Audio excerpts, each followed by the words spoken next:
ओम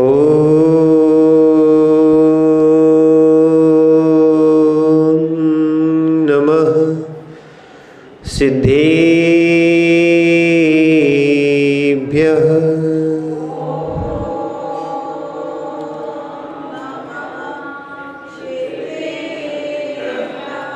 ओम नमः सिद्धेभ्यः।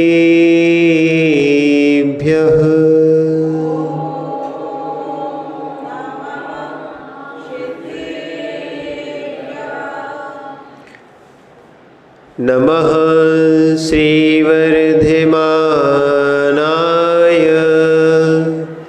निर्धोत्कलिलात्मने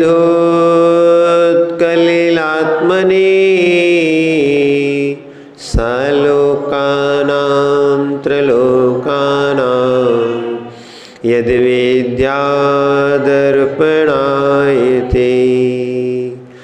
यद्विद्यादर्पणायते।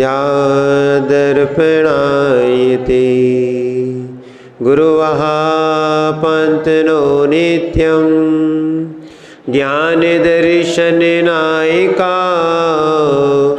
चारित्रायणो गम्भीरा मोक्षमार्गोपदेशिकाः मोक्षमार्गोपदेशिकाः मोक्षमार्गोपदेशिकाः। जय बोलिए अनंतानंद सिद्ध परमेष्ठी भगवान की। देवाय देव एक हजार श्री आदिनाथ भगवान की। देवाय देव एक हजार श्री चिंतामणि पार्श्वनाथ भगवान की। देवाय देव एक हजार श्री भगवान महावीर स्वामी की। परम पूज्य आचार्य भगवान समंतभद्र स्वामी की। परम पूज्य आचार्य भगवान विमल सागर जी महाराज जी की। परम पूज्य आचार्य भगवान गुरु विराग सागर जी महाराज जी की।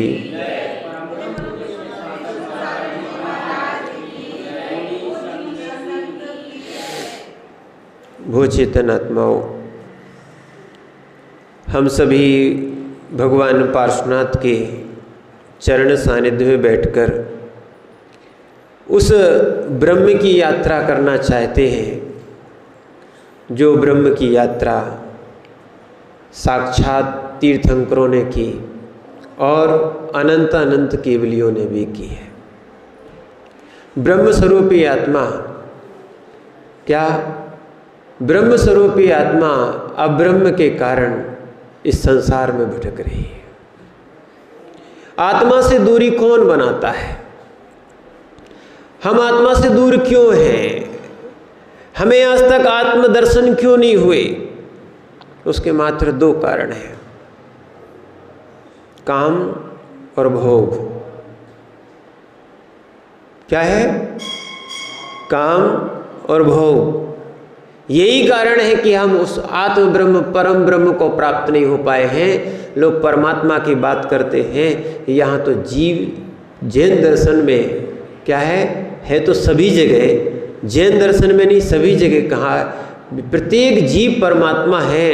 वो अपने परमात्मा स्वरूप को इसलिए नहीं देख पाता क्योंकि काम भोग बंद की कथाओं को वो छोड़ता नहीं है।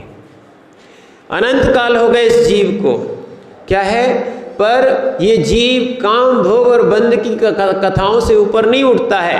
इसीलिए वो श्रावक समाधि क्रम में रत वाला भी और जो आत्म कल्याण का इच्छुक है, वो दोनों जीव जो है पहले छठवीं प्रतिमा में क्या है, दिवा मैथुन त्याग, दो प्रकार की हैं प्रतिमाएं। एक आचार्य के अनुसार रात्रि भुक्ति त्याग और दूसरा था दिवा मैथुन त्याग। दिन में वो ब्रह्म से रहता है, अब ब्रह्म का सेवन नहीं करता है। क्या है, विरक्त हो रहा है। और विरक्त होते होते जब वो ऐसी अवस्था को आता है तब यहाँ पर सातवीं प्रतिमा में प्रवेश करता है। वो सातवीं में प्रतिमा में प्रवेश करता है जिसकी दृष्टि निर्मल हो जाती है, जिसकी विरक्ति बढ़ जाती है, जिसमें प्रत्येक जीव में भगवान आत्मा दिखाने लगते हैं और स्वयं अपने भगवान आत्मा के दर्शन करने के लिए, आत्म ब्रह्म को प्राप्त करने के लिए वो ब्रह्म में रमण करता है।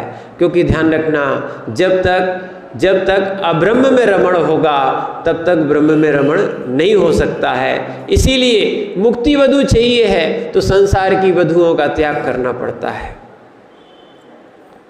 क्या है?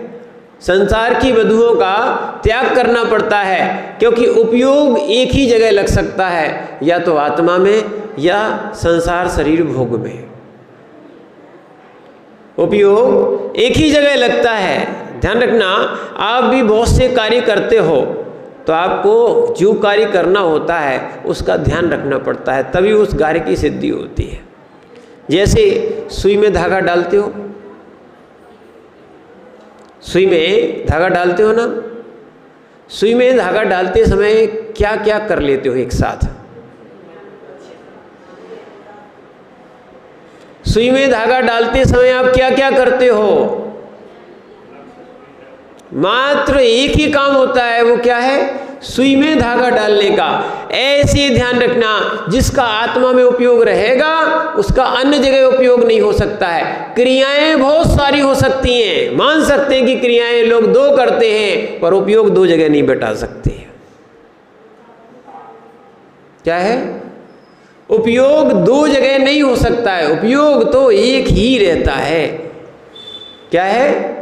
उपयोग या तो योग में लग सकता है, वही अगर उसका अच्छा प्रयोग किया गया तो योग में लग सकता है, और नहीं तो अनादिकाल से भोग में लगा ही लगा है। इसलिए हम भोग के कार्य बड़े मन लगा के करते हैं, आनंद से करते हैं, और योग के कार्य, संयम के कार्य, सम्यक्त के कार्य, चारित्र्य के कार्य, आत्मकल्याण के कार्य, ध्यान रखना, इसको अरुचि से करते हैं। अब क्या करें, जैन है तो मंदिर आ जाते हैं, परंपरा का पालन कर रहे, अगर माना कि हम मंदिर नहीं आएंगे तो कोई क्या कहेगा कि बताओ जैन कुल में जन्मे और मंदिर नहीं जाते हो। समझ रहे ना? तो कई लोग क्या है, मात्र खाना पूर्ति के लिए क्या आ जाते हैं। देखो, ये बिल्कुल सत्य यथार्थ बात है। हम अपन को मान लें कि हम सम्यक दृष्टि हैं, वास्तविकता में सम्यक दृष्टि का लक्षण ये है कि जिसको संसार के भोग नहीं रुचते हैं, जिसको आत्मा का योग और भोग रुचता है, वो वास्तविकता में सम्यक दृष्टि है। और जिसको मिल नहीं रहा है, कल भी हमने आपसे कहा था, जिसको मिल नहीं रहा है, मजबूरी है, क्या करें, अब बैठना पड़ता है, नहीं तो वो चाहे तो दिन रात भोगों में तल्लीन रहना चाहता है। ऐसा जीव सम्यक दृष्टि नहीं होता। क्या? ऐसा जीव सम्यक दृष्टि नहीं होता। अरे सम्यक दृष्टि जीव के समक्ष सारी संसार की वस्तुएं रख दी जाएं, जो वो चाहता उससे भी उत्तम उत्तम वस्तुएं रख दी जाएं, फिर भी सम्यक दृष्टि जीव उस ओर दृष्टि नहीं करता, उस ओर रुचि नहीं करता। वास्तविकता में ऐसा अरुचि वाला जीव ही आत्मा में रुचि कर सकता है। कई लोगों का सोच ऐसा, कोई हो ही नहीं सकता, कोई ब्रह्मचारी नहीं बन सकता। पंचम काल में क्या लोग बोलते हैं कि ब्रह्मचारी नहीं बन सकता। कारण ये है, स्वयं ने ब्रह्म का स्वरूप का ज्ञान नहीं किया है, इसीलिए वो दूसरों को कहते हैं कोई ब्रह्मचारी नहीं हो सकता है। ध्यान रखना, सबकी योग्यताएं भिन्न भिन्न होती हैं। सबकी योग्यताएं कैसी हैं? भिन्न भिन्न होती हैं। आपने यो योग्यता नहीं निकाली।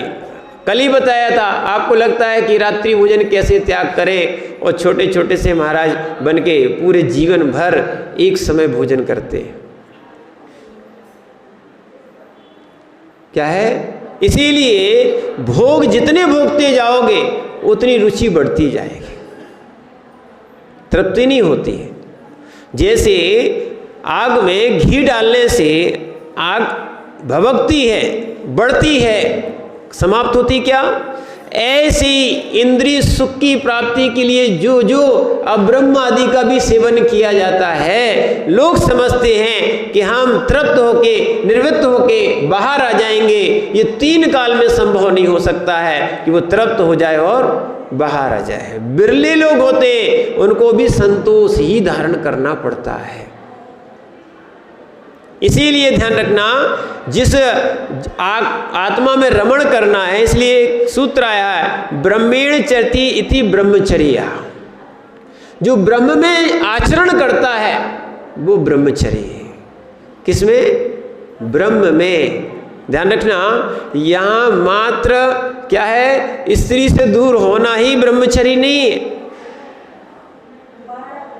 यहाँ आत्मा में रमण करना ब्रह्मचर्य।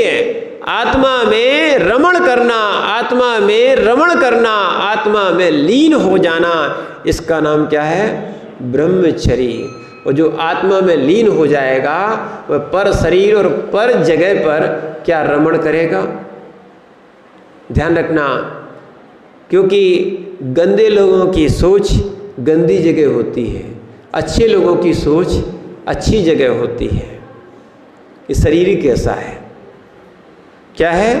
पहले अपन एक आचार्य महाराज के द्वारा लिखी हुई उस श्लोक और कारिका को पढ़ लेते हैं, फिर अपन इस अनित्य शरीर का चिंतन करते हैं कि शरीर कैसा है, हम किसकी रुचि करते हैं।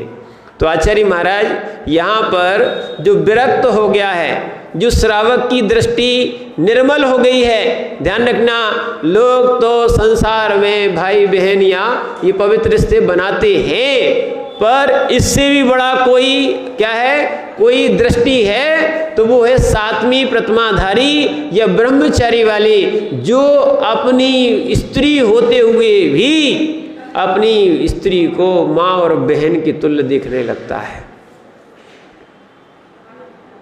क्या है? इस व्यभिचारी ने, ब्रह्मचारी ने नहीं, इस व्यभिचारी ने पर की बहन को क्या है, स्त्री मान लिया है। पर की बहन को स्त्री मान लिया है, पर की माता को पत्नी मान लिया है। पर जब धर्म की दृष्टि आती है तो वो कितना निर्मल कर देती है कि स्वपत्नी को भी वो माता और बहन के तुल्य देखता है। ध्यान रखना, दृष्टि जैसी होती है वस्तु वैसी दिखने लगती है। क्या है? आपने मान लिया ये पेन हमारा है, क्या हो गया? राग। ये कहीं भी रख दो तो आपकी दृष्टि जाएगी, ठीक है। और बहुत सारे के लोगों के पास पेन है पर आपको वहाँ राग नहीं है तो दृष्टि जाती क्या? जहाँ जहाँ ये अपनत्व तो आने लगता है वहाँ राग आने लगता है, वहाँ उसके प्रति भाव बिगड़ने लगते हैं। अगर उसने तोड़ दिया, गुम गया या कोई चीज़ हो गई तो आपको क्या है, विकल्प आएंगे। यानी जहाँ जहाँ व्यक्ति का राग होने लगता है वहाँ वहाँ वो विकल्प खड़ा करता है। और वास्तविकता में विकल्प की निवृत्ति के लिए ही जीव अपने भावों में, परिणामों में, ध्यान रखना, ब्रह्म स्वरूप को स्थापित करता है और फिर लेता है ब्रह्मचर्य। क्या लेता है? ब्रह्मचर्य। उस ब्रह्मचर्य को लेने के बाद ध्यान रखना, जगत में चाहे आपने किसी की भी माता एक सुनी होगी, कितनी सुनी होगी? एक। राम की कितनी थी? 4। सुनना, कितनी थी? 4।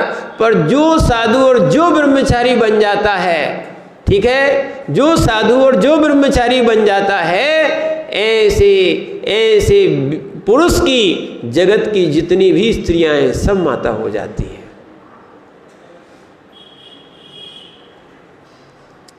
यह है दृष्टि की विशालता, हृदय की पवित्रता, निर्मलता। इसीलिए आचार्य महाराज यहाँ पर ध्यान रखना, जिन जिन को आत्मा में रमण करना है उनको इस अब्रह्म रमण से दूर होना ही पड़ेगा। दो साथ एक काम नहीं हो सकते हैं। दोनों काम करना चाहो एक समय में, एक उपयोग में, 3 काल में भी संभव नहीं है।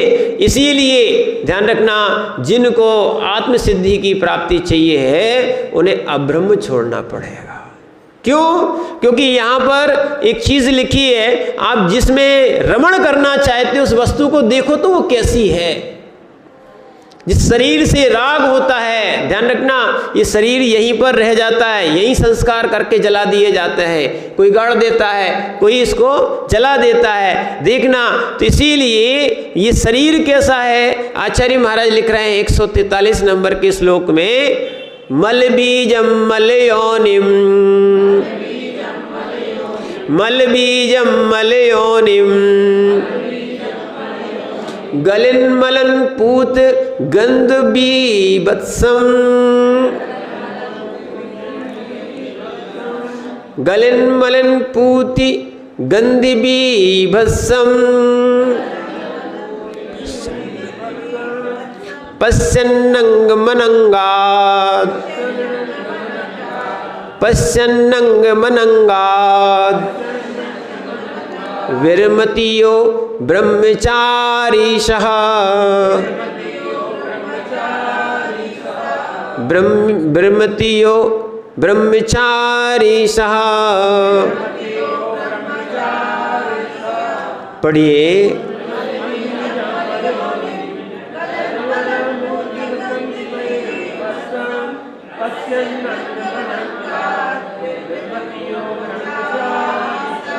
यहाँ शरीर का वर्णन किया गया है, अच्छे से समझना, क्योंकि शरीर बूढ़ा होता है, मन थोड़ी बूढ़ा होता है। क्या है, शरीर बूढ़े हो जाते हैं, इंद्रिय भोग तो बढ़ते ही जाते हैं, बूढ़े थोड़ी होते हैं। लोग सोचते हैं कि बुढ़ापे में विरक्ति आ जाएगी, संन्यास ले लेंगे, पर बुढ़ापे में भी राग दुगना हो जाता है। जितना मूल प्यारा नहीं होता है उतना जगत में कहा जाता ना, क्या हो जाता है, ब्याज प्यारा हो जाता है। वो तो इंद्रियां काम करना बंद कर देती हैं, अन्यथा जीव तो अंत तक क्या है, अब्रह्म को सेवन करेगा। ठीक है, शरीर शिथिल पड़ जाता है, शरीर में शक्ति नहीं बचती है, अन्यथा लोग जो है ना अंत तक शक्ति चाहते हैं। मात्र किसके लिए, आत्म ब्रह्म की प्राप्ति के लिए नहीं, मात्र अब्रह्म के लिए। अच्छे समझना, कई लोग कहते हैं महाराज जी कैसे करेंगे साधना, इसमें शक्ति चाहिए, शक्ति चाहिए। शक्ति वाले जो है ना क्या करेंगे, जो साधना कर सकते हैं। ध्यान रखना, जो व्यक्ति साधना और संयम का पालन करता है उसकी शक्ति तो बढ़ती ही जाती है, क्योंकि शक्ति बाहर निकलती नहीं, खराब नहीं होती है। ध्यान रखना, उस जिसके पास, ध्यान रखो, जिसके पास वीर है उसकी बुद्धि और शरीर में ओज होता है। क्या है, शरीर में तेज होता है और बुद्धि का विकास होता है। और जो अपनी शक्ति को अब्रह्म में निकाल देता है उनका शरीर और कमजोर हो जाता है, कमजोर होता ही जाता है। पर ध्यान रखना, जैसे लंगड़ा, लूला, खजिया और स्वान अंत तक भोग नहीं छोड़ता है, ऐसे ही अब्रह्म का सेवन करने वाला जीव भी अंत तक क्या है, अब्रह्म का सेवन करना चाहता है। इसीलिए उसके लिए आचार्य महाराज बता रहे हैं, किस शरीर में तुम्हें राग है वो देखो कैसा है, मल बीजम मल योनिम। ये शरीर उत्पन्न किससे हुआ है, सबसे पहले ये सोचो, कौन सा इसमें हीरा डाला गया था, बताओ, और कौन सा पन्ना है। एक नकली हीरा भी बनता है, मालूम है, वैज्ञानिक ने खोज कर ली है, नकली हीरा है, आप ही लोग बताते हो, वो हीरा बनता है, छोटा सा हीरा का कण लिया जाता उसमें और मूंगफली का शिकले को रख के उसको क्या बनाते हैं, पहले ग्रेनाइट बनाते हैं, तापमान दे के वो फिर बनाते हैं उससे हीरा। क्या है, उससे क्या बनाते, हीरा। समझ रहे ना आप बात को, छोटे से हीरे से वो एक बड़ा हीरा बनाते हैं। कौन, वैज्ञानिक लोग जो कृत्रिम हीरा जिसको कहते हैं वो ऐसे ही बनाते हैं, समझना। पर ये शरीर जो है ये कोई हीरे से नहीं बना है। हीरा बनाने के लिए हीरा की छोटी सी कड़ी चाहिए, पर जिस शरीर पर जीव राग कर रहा है, हीरे जड़ रहा है, हीरे लगा रहा है, सोना पहन रहा है, ना तो सोना डला है इसमें।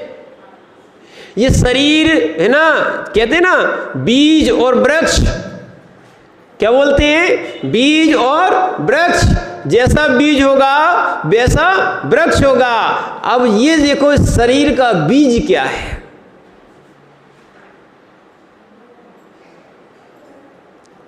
क्या है, मात पिता रज बीरज मिलकर बनी दे मेरी। अब तेरी नहीं कहो, सबकी शरीर की उत्पत्ति कहाँ से हुई है, मल से, रजबीर से हुई है। ध्यान रखना। तो ये मल से बना हुआ शरीर क्या सुंदर और सुगंधित हो सकता है। एक मनुष्य का शरीर है जो किसी के काम में नहीं आता। क्या है, पेड़ों से तो लकड़ी मिल जाती है, चंदन मिल जाता है, गाद मिल जाती है, छाल मिल जाती है, औषधियाँ मिल जाती हैं, ठीक है, और गाय से दूध मिलता है, उसकी चर्बी भी काम में लोग लेते हैं, बहुत सारी चीज़ें उसकी काम में आ जाती हैं, ठीक है। ऐसी बहुत सारी चीज़ें हैं कि इनमें से सब कुछ अच्छा निकलता है। मनुष्य के शरीर में देखो क्या निकलता है। एक बार गेहूं आदि भी क्या है, भले पतले पतले घास जैसे पौधे हों, पर वो भी आपको अन्न देते हैं। उसका बीज भी गेहूं होता है, पर शरीर का बीज देखो अगर सामने रखा हो तो उससे आप गिलानी करोगे। क्या है, अगर शरीर पर ऐसा मल लगा हुआ हो तो आप शुभ कार्य नहीं कर सकते हो। क्या है, ऐसा अपवित्र इस जीव का उत्पत्ति का, जीवनी कहा जाए, शरीर की उत्पत्ति का बीज है। क्या है, लोग अपने अपने शरीर को देख के बड़े इतराते हैं, बड़ा घमंड करते हैं कि मेरा गोला, मेरा काला, ठीक है ना। और ये सब कैसे बनता है, इसका बीज क्या है, मल बीजम। शरीर का बीज मल है, मल। शरीर का बीज क्या है, मल है, मल योनिम। और मलिन योनि से ये उत्पन्न होता है। इस शरीर की उत्पत्ति का स्थान कहाँ है, वो भी मल वाली योनि है जहाँ, और वो कैसा है, गलन मलन पूत गंधि भी वसम, यानी वह बीज शुक्र और श्रोणित रूप मल से उत्पन्न हुआ है। मल योनिम, मल की उत्पत्ति का स्थान है। यहाँ कोई अच्छी उत्पत्ति नहीं हुई है। इस जीव की शरीर की उत्पत्ति कहाँ से हुई है, मल की योनि से हुई है। और गलन मलन यानी झरते हुए मल वाले, अर्थात जिससे मूत्र मल झरता रहता है, ऐसे स्थान से जीव की उत्पत्ति हुई है। और पूती गंधी यानी दुर्गंध आती है। वो स्थान जहाँ से उत्पत्ति हुई है वो स्थान कोई सुगंधित स्थान नहीं है। कैसा है, दुर्गंधित है, बीभत्सम, और देखने में घिनौना है, ग्लानि युक्त होता है। क्या है, इसीलिए ऐसे मलिन स्थान के लिए लोग ढक के रखते हैं, कोई खुले नहीं रखते हैं। ऐसा गंदा और घिनौना और दुर्गंधित है। और अंगम शरीर को पश्चिम देखता हुआ भी अनंगात यानी काम सेवन से विरमति विरक्त होता है, वह ब्रह्मचरी प्रतिमाधारी ब्रह्मचारी या ब्रह्मचरी प्रतिमाधारी ब्रह्मचारी होता है। एक बार अपनी उत्पत्ति के स्थान को आप चिंतन करोगे कि अपन इस मलिन स्थान से ही उत्पन्न हुए हैं और मलिन स्थान में ही राग किए बैठे हैं। क्या है? विचार करना। ऐसा जब विरक्त जीव होता है, जिसको आत्मा में रमण करना होता है, वो ऐसे गंदे स्थानों में राग नहीं करता, और यहाँ तक कि इस शरीर में भी राग नहीं करता, क्योंकि शरीर की परिभाषाओं में पहले आचार्य महाराज ने क्या है? स्वभाव तो अशुचौ काय। ये शरीर स्वभाव से अशुचि है, अपवित्र है। कैसा है? रत्नात्रय पवित्र थे। वो शुचौ नहीं बोलना उसको, अशुचि है वो। स्वभाव तो अशुचौ का है। हाँ, आका लोप हो गया है, आका लोप हो गया है, क्योंकि जहाँ भी स्वर आता है इसलिए वो लोप कर दिया जाता आकार आदि का, तो इसलिए वो वहाँ पे लोप कर दिया है। स्वभाव तो अशुचौ का है, शरीर स्वभाव से अशुचि है। ध्यान रखना। उसी दिन आपसे बताया था क्या? ध्यान से मन का स्नान होता है। क्या है? नहीं तो इस शरीर को कितना भी साफ कर लो, शुद्ध नहीं होता। सब नहा धो के आए ना, शुद्ध हो के आए? ये बहिरंग शुद्धि है। क्या है? क्या पेट में मल नहीं भरा? मल नहीं होते तो तुम बैठ नहीं पाते। ये मनुष्य जो है ना, अगर मल ना हो तो बल नहीं रहता है। इस शरीर का बल क्या है? मल। शरीर का बल क्या है? मल। मल है तो बल है, मल नहीं है तो बल नहीं है। अगर किसी को लूज मोशन हो जाए तो क्या होगा? वो खाट पे पड़ा रहता, उठ नहीं पाता है, क्योंकि मल निकल गया है। समझो आप, मल से ही उत्पत्ति हुई, मल से ही बल मिल रहा, मल से ही इसकी शरीर की उत्पत्ति हुई, मल से ही ये बल मिल रहा है। और ध्यान रखना, मल का ही ये राग किए हैं, कैसे ब्रह्म स्वरूप को प्राप्त कर पाएगा? मल स्थान, मल जीव को मलिन कर देता है। यहाँ तक कि मल मन को भी मलिन कर देता है। और जिसको वास्तविकता में अपने आप में ब्रह्म स्वरूप देखना है, उसको ब्रह्मचर्य धारण करना चाहिए। दृष्टि आनंद में आ जाती, दृष्टि साफ हो जाती, सारे विकल्प खत्म हो जाते। इसीलिए ध्यान रखो, आप लोग भी जब ब्रह्म का पालन करोगे तो आपको आनंद आएगा, शक्ति बढ़ती जाएगी। और जो अब्रह्म का पालन करता है उसकी शक्ति घटती जाती है, तेज घटता जाता है। इसलिए ध्यान रखना, ये शरीर जो है, शरीर वैसे ही अपन को हीन सहनन वाला मिला है। कौन सा है? कोई वज्र वृषभ नारद सहनन वाला नहीं है, ठीक है ना? और वज्र वृषभ नारद सहनन वाले जिनको मिल जाता है, वो जरूरी नहीं है कि वो मोक्ष जाते हो। मोक्ष जाने के योग्य शरीर मिलता है।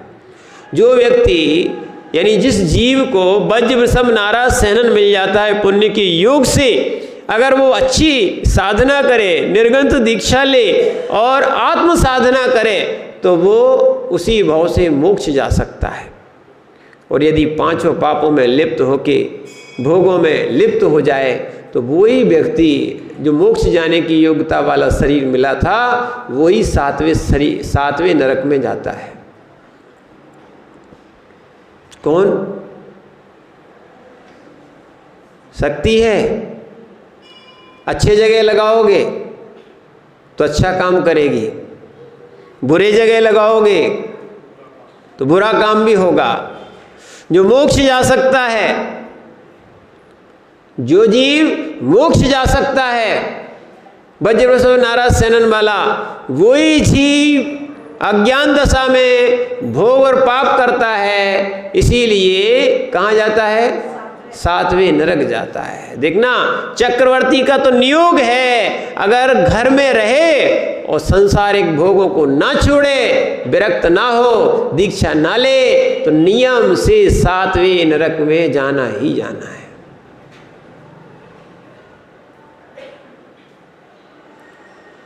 जो लोग सोच रहे हैं ना चक्रवर्ती जैसे भोग मिल गए हैं, सारा सुख संपदा मिल गई है, खूब आनंद से है, भोग लो, कोई दिक्कत नहीं। क्या है उनका भोगों का फल? क्या है? नरक। क्यों? एक बार अब्रह्म के सेवन में क्या है, फिर से सुन लो अच्छे से, साइंस भी इस बात को मानता है, एक बार अब्रह्म के सेवन में, ठीक है, क्या 9 कोटि जीवों की हिंसा होती है। संगी पंचेंद्री मनुष्य, किसकी? संगी पंचेंद्री मनुष्य। ध्यान रखना, चाहे सामान्य अंग से की जाए, चाहे अन्य अंगों से की जाए, अगर ऐसी अनंग कीड़ा भी जो की जाती है, उसमें भी 9 कोटि से जीवों की हिंसा होती है। और स्त्रियों के शरीरों में ऐसा कर्म कांड आदि में भी आया है, जीव कांड में भी लिखा हुआ है, स्त्रियों के विशेष रूप से शरीर की जो रचना है, इसमें पंचेंद्री सम्मूर्छन मनुष्य उत्पन्न होते रहते हैं, नपुंसक, और मरते रहते हैं उनके गुप्तांगों में।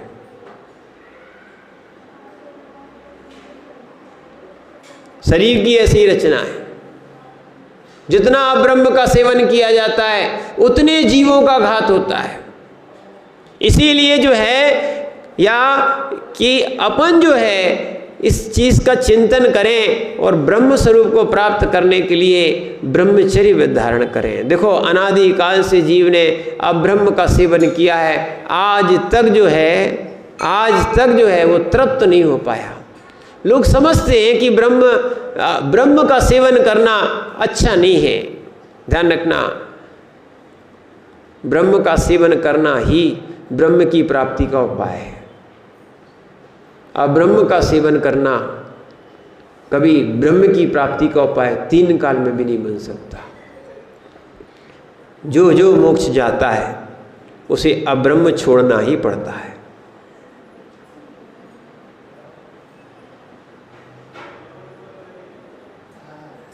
क्या ब्रह्मचारी तीर्थंकर कितने थे? कितने थे? बहुत बढ़िया, हम वही पूछना चाहते थे। कह रहे 5 तीर्थंकर ब्रह्मचारी थे, बाकी तीर्थंकर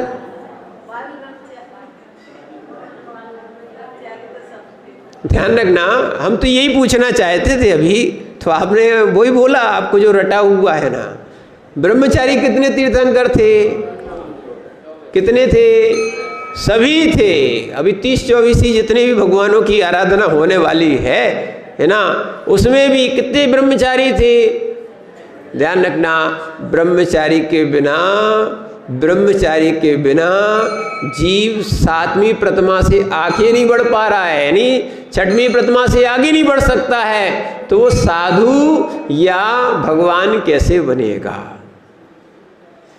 जिनको भगवान बनना है, अपने अंदर के भगवान प्रकट करना है, पहले अपने मन को साफ कर लो, अब ब्रह्म भाव निकालो।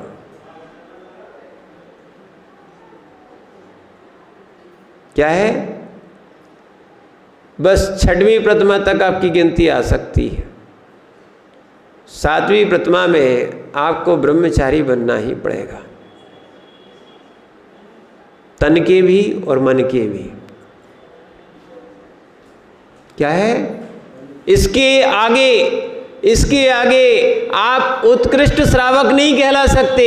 यही कारण था कि पहली प्रतिमा से लेकर 6वीं प्रतिमा तक क्या है, जघन्य श्रावक कहा गया है। वो 7वीं प्रतिमा से लेकर 9वीं प्रतिमा तक जो है मध्यम श्रावक कहा गया है, और 10वीं और 11वीं प्रतिमा जो है वो उत्कृष्ट श्रावक है। अभी साधु की भी बात नहीं आ रही, क्या आ रही है? मध्यम श्रावक तो बन जाओ कम से कम। ध्यान रखना, वो जो ब्रह्मचारी नहीं है हम उसको श्रावक नहीं मानते हैं, मध्यम वाला उत्कृष्ट वाला, तो हम उसको भगवान कैसे मान लें? लोग क्या मालूम कैसे लोग हैं जो अब्रह्म का सेवन करते हैं उनको भगवान मानते हैं।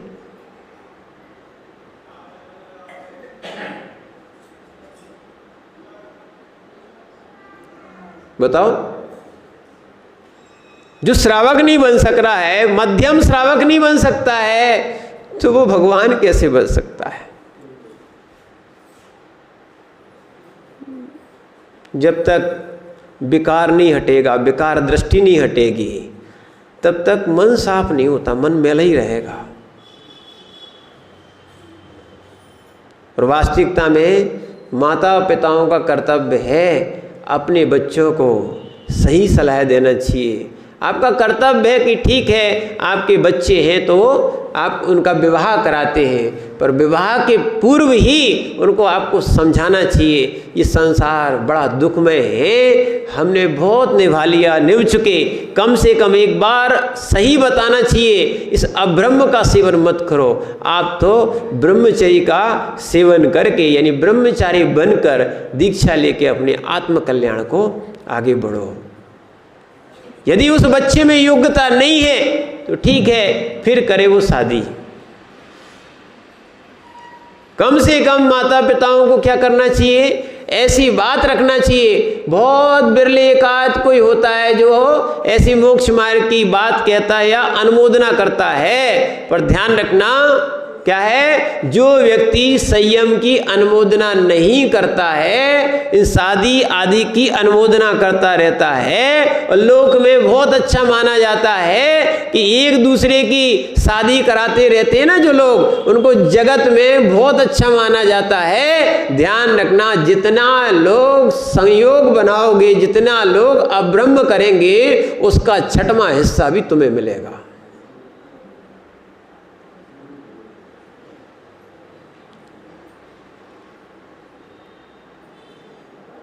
दूसरे की तो कुंडली मिल जाएगी और तुम्हारी कुंडली बिगड़ जाएगी।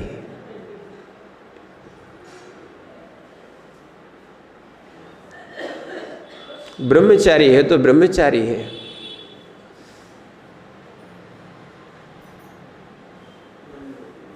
अन्य विवाह करनी, याद आ गया? क्या लिखा?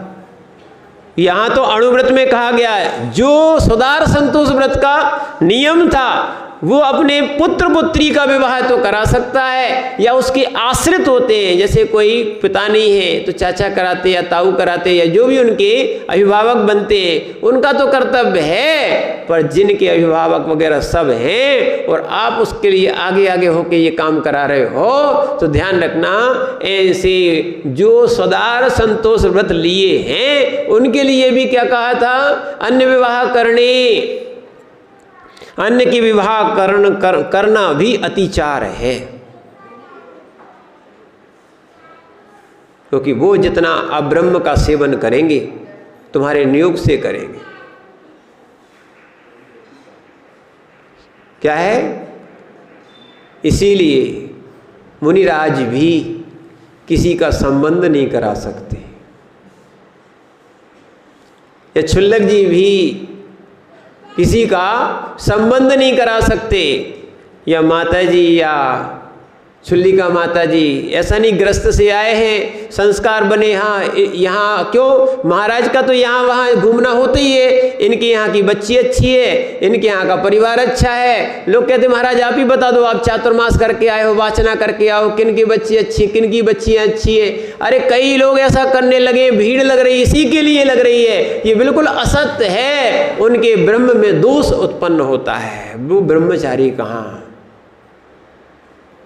ध्यान रखना, जब ब्रह्मचारी नहीं करा सकता है तो आरिका और माता जी मुनिराज कैसे करा सकते हैं?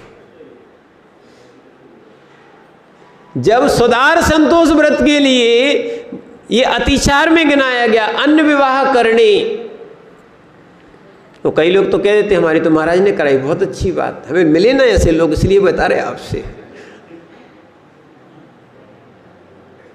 तो हमने कहा क्या चाहते हो? वो चाहे तो यही रहे कि महाराज एक आध और हो जाए, आप कोई संबंध बता दो। हमने कहा ये मोक्ष मार्ग नहीं है। यहाँ संयम की अनुमोदना कर सकते हैं, संयमी की अनुमोदना कर सकता है, ठीक है, संयमी असंयम की अनुमोदना नहीं कर सकता। अगर असंयमी माने संयमी ने असंयम की अनुमोदना कर दी तो उनका भी छठवां हिस्सा उनको मिलेगा। जैसे हमने आपसे कल कहा था, आप बोले महाराज जी हम रात के 8 बजे तक का त्याग करते हैं, हम त्याग की अनुमोदना कर सकते हैं, रात में 8 बजे के बाद खा सकते हैं, बिल्कुल कुछ नहीं बोलेंगे। हिंसा की अनुमोदना नहीं कर सकते। क्या है? वास्तविकता में जो व्रती है, विरक्ति है जिसमें, वो पाप की अनुमोदना करेगा क्या? इसीलिए ध्यान रखना, इसलिए पाप की अनुमोदनाएं नहीं करना चाहिए। ऐसे सलाहकार भी नहीं बनना चाहिए। देखो क्या है, सलाहकार निश्चित है, रजनीश बाबू, इनको अथॉरिटी मिली हुई है। क्या है? इनके नाम के आगे लिखा है, वो इंग्लिश में बोलते थे एडवोकेट, पर हिंदी में क्या कहोगे? क्या है? सलाहकार। क्या है? सब सलाहकार बनेंगे तो पाप की अनुमोदना लगेगी, इसीलिए पाप की अनुमोदना नहीं करते। हमारे यहाँ 3 प्रकार के पाप माने जाते हैं, कृत, कारित, क्या जल्दी देते समझ में बिल्कुल नहीं आता। स्वयं किया जाता है उसको क्या बोलते हैं? कृत। दूसरे से कराया जाता है, हम तो ब्रह्मचारी है, दूसरे की करा दे रहे, क्या दिक्कत है? हमारी तो हमने व्रत ले लिया है, ठीक है। ऐसे ब्रह्मचारी, छुल्लक जी सुनो, ऐसे ब्रह्मचारी भी किसी की शादी में जाना भी नहीं चाहिए। अब घर की है तो बात ठीक है कि जा रहे हैं, बात अलग है, पर वास्तविकता में वो ब्रह्मचारी हो गया है तो क्या है? देखो ब्रह्मचारी तो ब्रह्मचारी है, विरक्ति हो गई किससे? मल बीजम मल योनिम, विरक्ति हुई है, न राग है, द्वेष भी नहीं है। ठीक है, अगर कोई शादी करता है तो आशीर्वाद लेने आना चाहिए, हाँ उसको हम लोग आशीर्वाद देते हैं धर्म वृद्धि कि आप जो है ना अपने सट आवश्यक का पालन करना, इसकी आशीर्वाद देंगे। जिन शासन किया वृद्धि करना, सदाचरण का, अहिंसा का पालन करना, अब ब्रह्म के लिए आशीर्वाद नहीं है। ध्यान रखना, इसीलिए ये समझो, क्योंकि ये पर्याय, मात्र ये पर्याय मिली है ब्रह्म स्वरूप में निवास करने के लिए, मात्र यही पर्याय। क्योंकि देवों के पास संयम नहीं होता, नारकी के पास संयम नहीं होता, त्रियंचों के पास भी एक देश संयम होता है, संपूर्ण सर्वदेश संयम मात्र मनुष्य पर्याय में होता है। ये पर्याय भी असंयम के साथ निकाल दी तो कैसे जीवन जियोगे? इसलिए ध्यान रखना, पहले शिक्षा की पद्धति में बहुत अंतर था, निमित्त भी कार्यकारी होता है। क्या है? उपादान की विकृति में निमित्त भी कार्यकारी होता है। इसीलिए पहले जो है ना, देखना आप समझते हो कि बहुत अच्छी पढ़ाई चल रही है, आपने वो व्यवस्थाएं सब भंग कर दी हैं, छोटे से ही अब ब्रह्म के भाव आने के कारण ही है जो बच्चे और बच्चियों की साथ साथ एजुकेशन। पहले क्या होता था? बॉयज़ स्कूल अलग होते थे, गर्ल्स स्कूल अलग होते थे कि नहीं होते थे? महिला विद्यालय होते थे कि नहीं?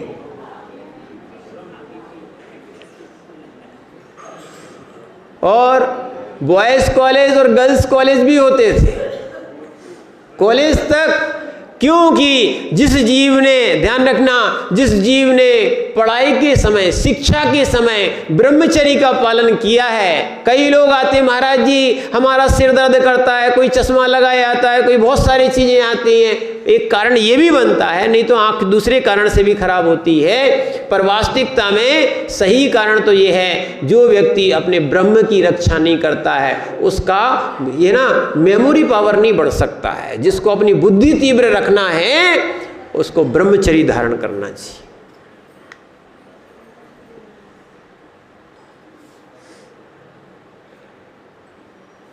क्या है, जिनको अपनी बुद्धि अच्छी रखना है ना, उनको ब्रह्मचर्य धारण करना चाहिए। और जिसने अपनी शक्ति बाहर खत्म कर दी है, ध्यान रखना, फिर दिमाग जो है ना शरीर से एनर्जी खींचता है, उसको चलाना चाहिए ना, तो शरीर से एनर्जी खींचता है, जब नहीं चलती तो रोग हो जाते हैं।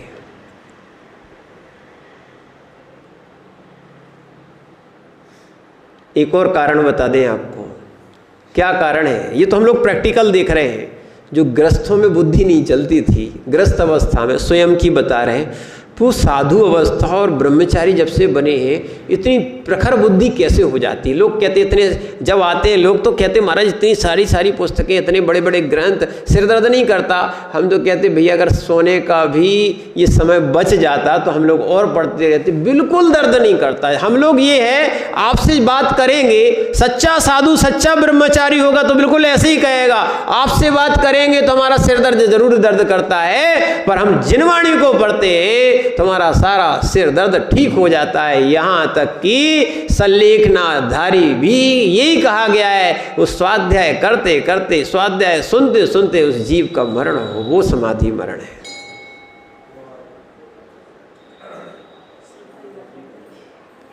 क्या करें? जिनके पास ओज नहीं है, वीर नहीं है, ब्रह्म नहीं है, वो क्या ब्रह्म में रमण कर पाएगा? क्या है? लोगों को भोगों में शक्ति चाहिए, कसायों में शक्ति चाहिए। जितनी भोगों में शक्ति लगती है उससे ज़्यादा कसाय में शक्ति लगती है। एक और कल बहुत अच्छा विषय पढ़ रहे थे, क्या है, दूसरे गुण स्थान में क्यों जीव पहुंचता है? पहले से दूसरे में नहीं जाते, अच्छे समझना, पहले से दूसरे में नहीं जाते। क्या होता है, जब जीव सम्यक दृष्टि होता है ना, सम्यक दृष्टि, उस सम्यक दृष्टि को यदि कसाय का उदय आ गया, कसाय धक्का देती है। कौन सी? अनंतानुबंधी कसाय धक्का देती है, सुबह नीचे गिरता है, उसका नाम है दूसरा गुण स्थान। मिथ्यात्व तो बाद में पहुंचता है। क्या है? मिथ्यात्व में जीव बाद में पहुंचता है, सबसे पहले कसाय धक्का देती है उसको। कौन देती है? ध्यान रखना, जिसके पास मिथ्यात्व है उसके पास कसाय तो है ही है, पर जिसने कसाय ने धक्का दिया है वो सम्यक्त के शिखर से गिरकर मिथ्यात्व के गड्ढे में जाके गिर जाता है। और यही मोहिनी कर्म है। ध्यान रखना, आपको इतनी बातें समझाई जा रही हैं, समझाई जा रही हैं, सुनाई जा रही हैं। कई लोग संयम की बातों को इस कान से सुनते हैं और इस कान से निकाल देते। महाराज का तो काम ही है कि 1 घंटा प्रवचन करना, तो अपना काम है 1 घंटे सुनना। क्या है? ऐसे जो जीव मोहिनी कर्म से मोहित हो जाते हैं, कल ही बताया था, मोहिनी कर्म से मोहित हो जाते हैं। मोहिनी कर्म प्रकृति जब उदय में आती है तो जीव को वस्तु का स्वरूप जैसा होता है वैसा दिखाई नहीं देता है। जैसे शराबी पुरुष जो होता है ना, क्या है, वो कभी माँ को माँ बोलता है या माँ को पत्नी मानता है, उसको नशे में कोई भान नहीं होता है, मोहित हो जाता है। ऐसी कसाय और और मिथ्यात के नशे में आप ऐसे मोहित हो कि आत्म ब्रह्म को नहीं समझ पा रहे हो। अब्रह्म अब्रह्म, जब देखो जहां देखो वहां अब्रह्म। जितना भी ऐड आता है सारी स्त्रियों का आता है, वो भी कैसे आते हैं तो आप लोग सब समझते हो।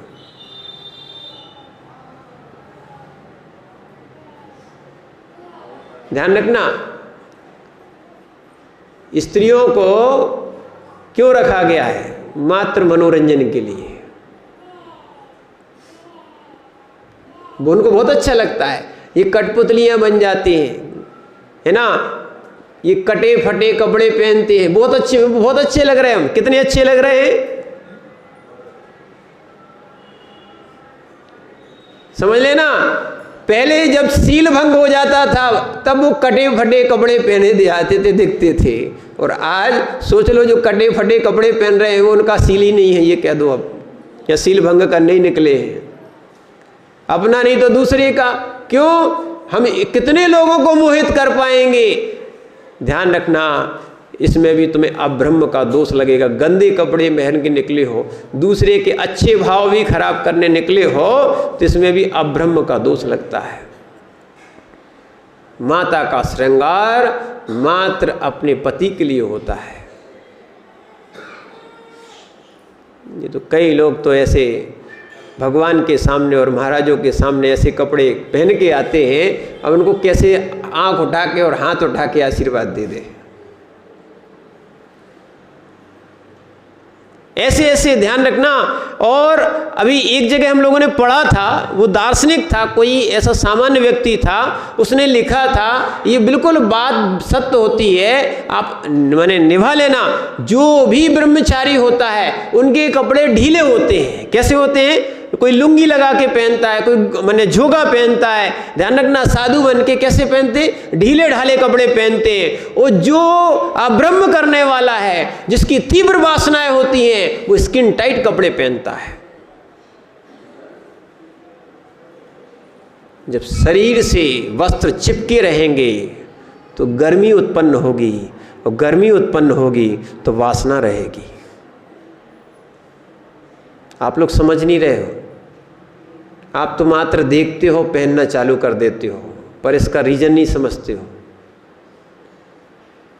कई लोग खोज करके ऐसा काम करते हैं जिससे लोगों के अंदर के अब्रह्म भाव ज्यादा हो।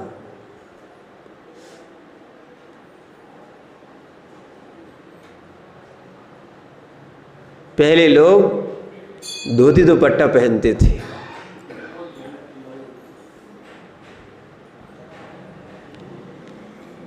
क्या बगी साहब लंगोट नहीं पहनते थे क्या?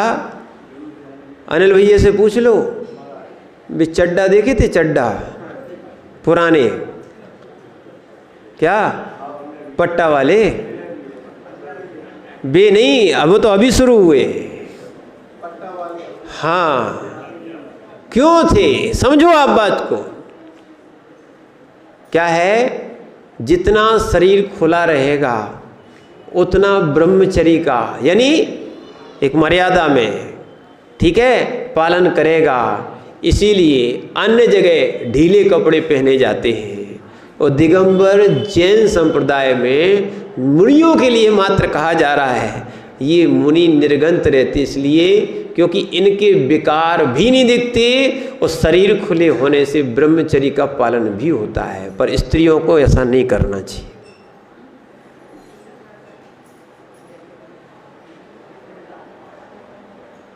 समझ रहे ना आप बात को? क्योंकि ये शरीर को देखोगे, जिसको शरीर से राग होता है, इस बात को बार बार जिन को ब्रह्म की उपासना करना हो, वो उत्तम ब्रह्मचर्य धर्मांगाय नमः इसकी जाप देना चाहिए। अगर वास्तविकता में आपको मन को शांत करना हो, ओम ह्रीम उत्तम ब्रह्मचर्य धर्मांगाय नमः। क्या है? नहीं तो रमो लोहे सब साहुड़म।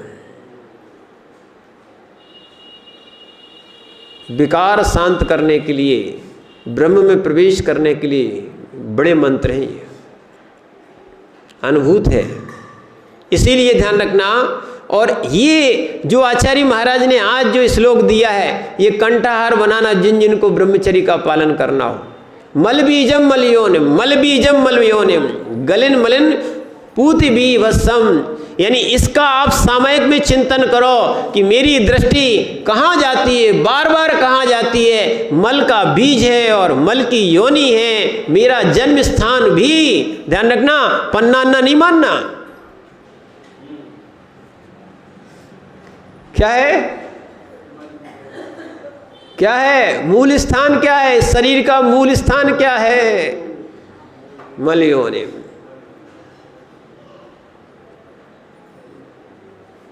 और कितना मन मलिन है कि उसी मल योनि में ही दिन भर क्या है उपयोग लगाए रहता है।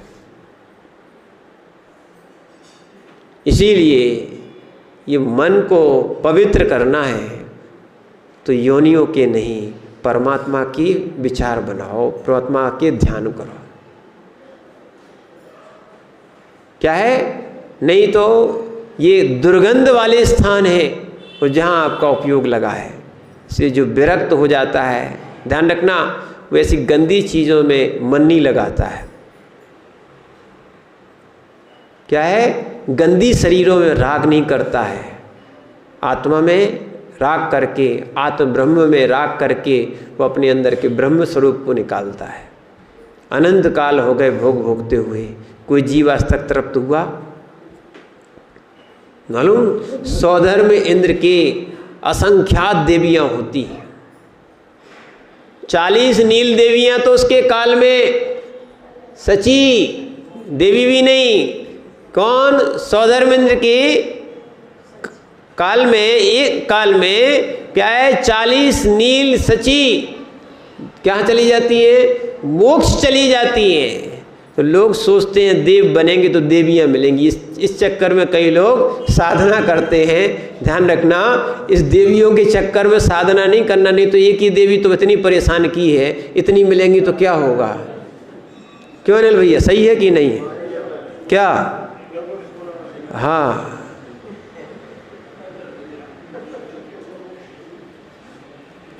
चालीस नील मिलती होंगी तो देव कितना सुखी होता होगा। लोग ने कल्पना कर ली ना, और एक कहावत भी आती है, जो खाए सो पछताए। नहीं आ गए, भूल गए, सब भूल गए। अब तो खा भी नहीं मिलता ढंग का। जो खाए सो पछताए, जो नहीं खाए सो पछताए। जब खाने वाले पछताते हैं तो जिनकी नहीं हुई है वो पहले ही सोच लें अपन को पछताने, क्योंकि जब सब खावे वाले पछता रहे हैं तो क्यों ऐसा लड्डू खाओ कि जिसके चक्कर में क्या है 9 कोटि जीवों की हिंसा हो और जीव अपने आत्म ब्रह्म को प्राप्त ना कर पाए।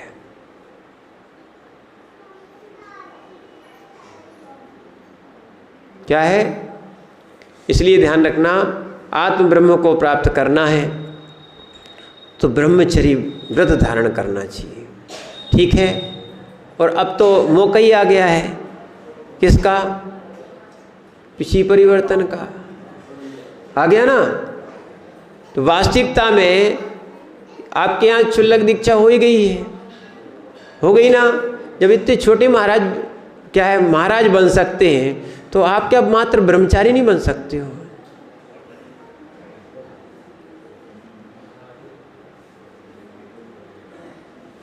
इतने वर्ष हो गए हैं, सोचो, विचार करो।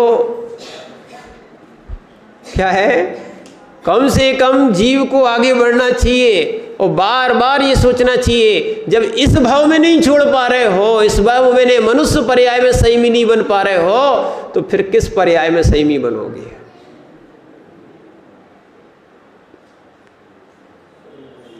छोटे छोटे महाराजों की आप लोग पांव पड़ते हो, शर्म नहीं आती? क्यों शरद जी, शर्म नहीं लगती? क्यों सुभाष जी हाथ जोड़े फिरते हो, शर्म नहीं आती? बिल्कुल नहीं, शर्म नहीं आ रही, बताओ। है नहीं, गुरु तो हो गए, ठीक है, तो तुम गुरु का ही नहीं बन रहे। वे तो गुरु हो ही गए, है ना। वास्तविकता में गुरु बनने के लिए दीक्षा नहीं ली जाती है, वास्तविकता में आत्म ब्रह्म को प्राप्त करने के लिए दीक्षा और ब्रह्म में रमण करने के लिए दीक्षा ली जाती है। अब गुरु बन जाते हैं, क्या करें। हम लोग को भी अच्छा नहीं लगता कि आप लोग हमारी भैयावृत्ति करने आते हो, पैर पड़ते हो, अच्छा नहीं लगता है।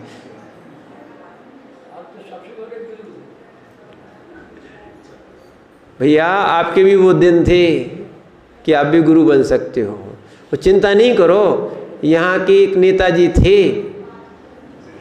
ना, समझ गए ना, विजय, है ना, वे भी गुरु बने थे कि नहीं, और अंतावस्था में बने थे। और वास्तविकता में इतने नेता होने के बाद भी हम लोग तो ज़्यादा नहीं जानते थे, आचार्य ही जानते थे, पर हाँ आचार्य उनको नेताजी बुलाते थे। क्या बुलाते थे? नेताजी बुलाते थे। और वास्तविकता में इतने सरल आदमी थे और इतनी सुंदर समाधि उनकी हुई, कभी किसी से झगड़ा नहीं, कभी किसी, भले दुनिया में राजनीति की हो, पर विजय जी से सीखना उन्होंने धर्म में और गुरुओं के साथ और अपनी साधना में कहीं राजनीति नहीं की।